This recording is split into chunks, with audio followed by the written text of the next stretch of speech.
Human rights is, geez, that's a good question. Human rights. Well, that's a tough one. Wow.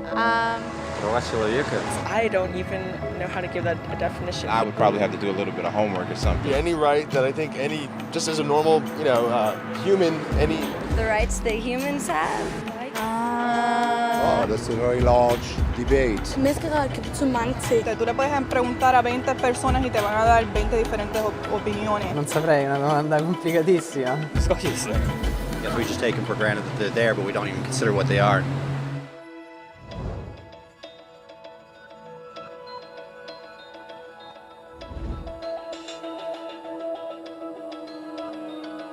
Human rights are the rights you have simply because you're human. It's how you instinctively expect and deserve to be treated as a person, like the right to live freely, to speak your mind, and to be treated as an equal. There are many kinds of rights. Most apply to a certain group. But human rights are the only ones that apply to absolutely everyone, everywhere. That means kids, old people, poor people, basketball players, garbage men, rappers, teachers, Africans, Indians, Albanians, Christians, Muslims, Kabbalists, atheists, your mom, your dad, your next door neighbor, and you all have the exact same human rights. In other words, they're universal.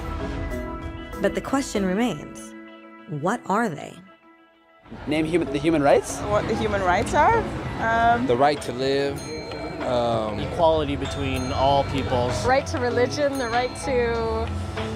Is there supposed to be a list somewhere I should be aware of?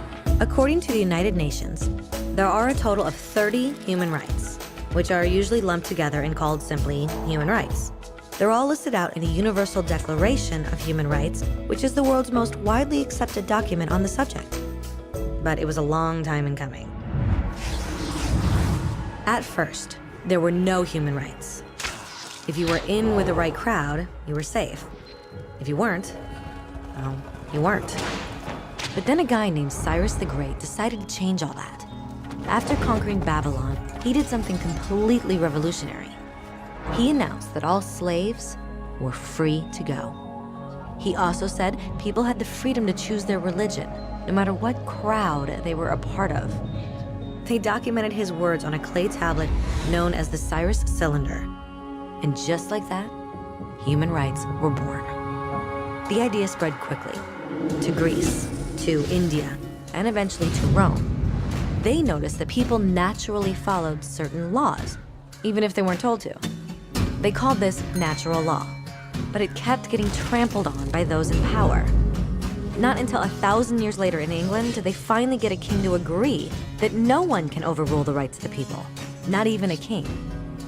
People's rights were finally recognized, and they were now safe from those in power. Kind of. It still took a bunch of British rebels declaring their independence before the king got the point that all men are created equal.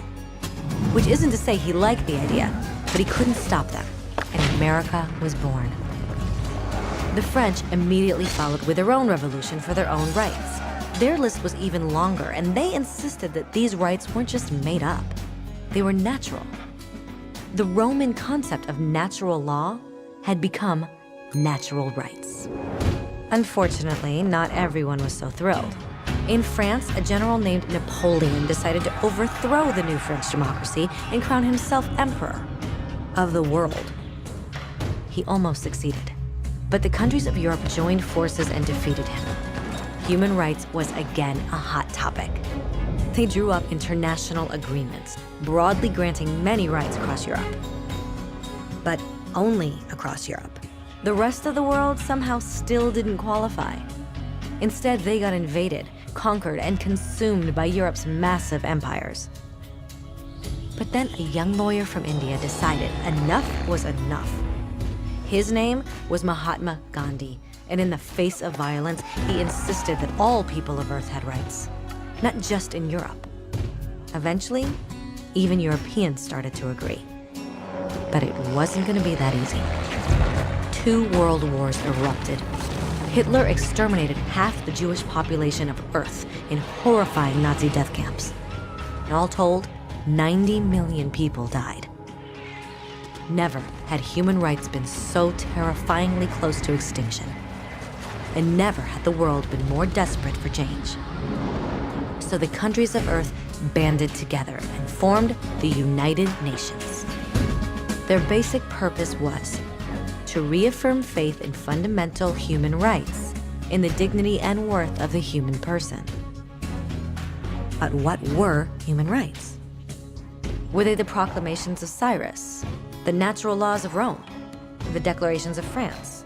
Everyone seemed to have a slightly different idea of what human rights should be. But under the supervision of Eleanor Roosevelt, they finally agreed on a set of rights that applied to absolutely everyone. The Universal Declaration of Human Rights. The French concept of natural rights had finally become human rights. So in summary, at first, only a few lucky people had any rights, until one of those guys decided, hey, other people should have some rights too, which was great, except not everyone agreed. And it only took a few thousand years of fighting and declarations and more fighting until everyone finally agreed that human rights should apply to everyone. And they all lived happily ever after. Except for one little problem. If people have the right to food and shelter, why are 16,000 children dying of starvation every day? 1 every 5 seconds. If people have freedom of speech, why are thousands in prison for speaking their minds? If people have the right to education, why are over 1 billion adults unable to read? If slavery has truly been abolished, why are 27 million people still enslaved today? More than twice as many as in 1800. The fact is, when it was signed, the Universal Declaration of Human Rights did not have the force of law.